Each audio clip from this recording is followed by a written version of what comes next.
It's hard to see, but the clock on the cover doesn't go up to 12. It goes up to unlucky number 13, which is a nice touch. I don't know why the kids have glowing eyes, though. Are they supposed to be aliens or something? Not gonna lie, that would have been a cool thing to include in this book. Argofunk Book Review, Argofunk Book Review. Part 1. Artie wakes up by smashing his head on the ground. He talks to his mom for a bit. His mom is nice, has a great smile, and she's really good looking. I find it creepy that Artie talks about how attractive his mom is. I don't care that she used to be a fashion model. Artie is 11. It's still very gross for him to talk about how hot mom is. Artie is zapped by his phone charger, and his younger brother gets syrup all over his hair. Artie tries hiding it under his hat, but the principal makes him take the hat off. That rips off some of the hair. Ow! Then his dog runs into the school and bites the principal's clothes. It's like the dog is trying to protect him. Oh, and on the way to school, a truck splashes water all over Artie's legs. Now it looks like he peed his pants. It's not a good day, and it gets worse.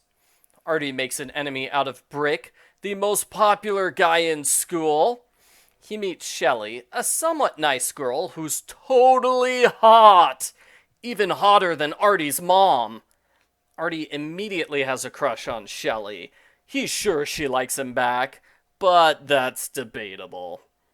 Some kids are throwing a baseball around. Artie throws the baseball, and he accidentally hits Brick in the head.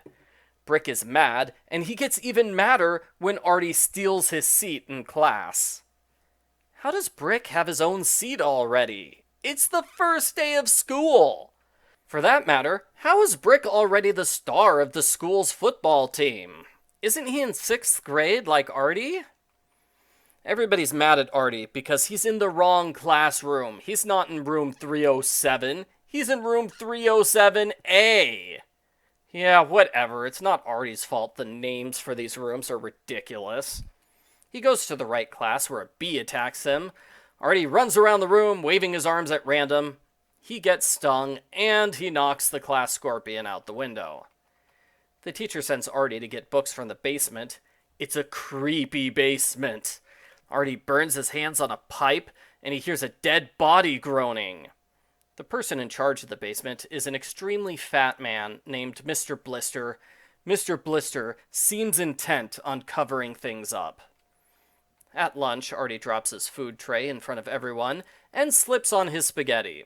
Shelley tries to help, but Artie cracks heads with her.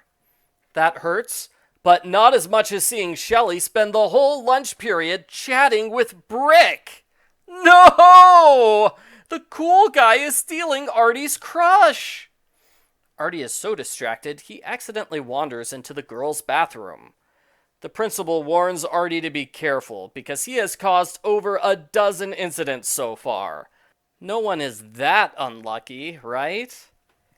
Artie accidentally takes Brick's backpack. Now the football players are mad at him. Artie tries to escape, and he accidentally breaks Brick's leg. The principal's so upset, he tells the football team to beat Artie up. And here I thought school principals are supposed to stop violence, not cause it. Artie tries to hide in the basement, where he finds a group of mannequins. One of them has his voice. Part 2. Artie wakes up. He assumes his first day of school wasn't real, it was just a weird nightmare. But then, everything starts to repeat. He gets zapped by his phone, he gets syrup in his hair, and a water splash makes it look like he peed his pants. Was his dream real? There are some differences. The principal's more aggressive about laying down the law, and the dog bites him on the hand this time. Mr. Blister warns about a graveyard full of angry zombies, and there's a classroom full of invisible crying people. There is a weird moment when Artie realizes his hand is still burnt from the pipe. He didn't touch the pipe today, he touched it yesterday. The implication is that some things carry over from one day to the next. But the next time he checks his hand, it's fine, and nothing else carries over from day to day. What was the point of carrying over one hand injury one time? Artie tries to change things with no success. He's still blamed when Brick is hit with a baseball. He tries to save the class scorpion, but still knocks it out the window. He's still stung by a bee, goes to the wrong classroom and the wrong bathroom. Artie skips lunch and talks with Shelley. She thinks he's joking about being stuck in the same day. And that's about it for Shelley in this book. Oh, I thought there was going to be a romance story with her.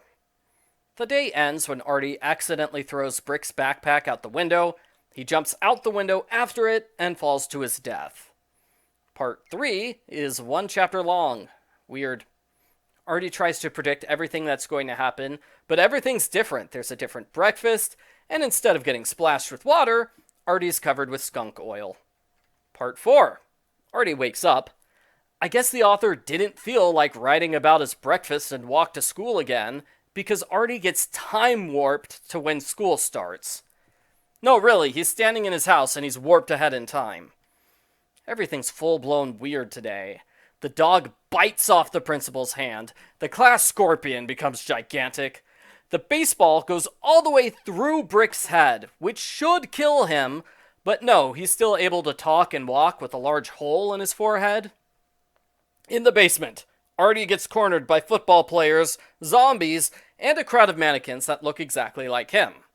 Mr. Blister falls apart to reveal he's made up of large, furless weasels. They attack Artie too.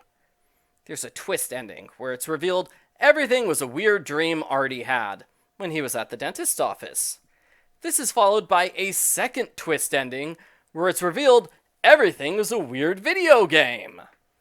I kind of like that twist, but I'm also kind of disappointed we don't get an explanation for most of the weird things that happened over the course of the book. That feels a bit like cheating. The end. Post-book follow-up. This was written by R L Stine, the author of the famous Goosebumps series. I don't know why this was published as a standalone novel. This easily could have been a Goosebumps book. It was released 4 days after Goosebumps, The 5 Masks of Dr. Scream. It's definitely in the same style as Goosebumps. It's a book where scary, weird things happen constantly. If that's all you want out of a book, then I'd recommend it. Personally, I was left a little disappointed because I hoped there would be more to the story and characters. For a while, it seemed like there would be an ongoing story with Shelley, but that did not come to fruition. Similarly, it seemed like Artie would learn more about the basement area in each time loop, and he'd eventually piece together the truth of what was going on. Alas, that doesn't happen. This book did not make good use of the time loop scenario. The problem is that the time loops are too long. The first loop lasts until page 78. That's 40% of the book. With time loops that long, Artie can only go through 2.5 loops before the book ends. I think the book would have been better if Artie had gone through the time loop 7 to 10 times. If this book had been the length of a standard Goosebumps book, Artie would have gone through the loop twice. That could have worked. If the premise of the book had been Artie's first day is just like a weird dream he had, that would have been just fine. I can't help but compare this book to Help! I'm Trapped in the First Day of School, which has a similar time loop premise. I liked that story better, as it has more time loop shenanigans, and it's a deeper story. The narrator has big realizations about the way his life is going and how he treats other people. This one is just pure entertainment in contrast. It's just concerned with being creepy and weird. Which is not to insult the book. The author is famous for being creepy and weird. The book certainly demonstrates his talents in that area. And middle schoolers seem to love this book to death. I was just expecting the book to be a bit more different from the Goosebumps series, since it is a standalone novel, which is about 50 pages longer than a normal Goosebumps book. I give It's the First Day of School Forever! A 7 out of 10.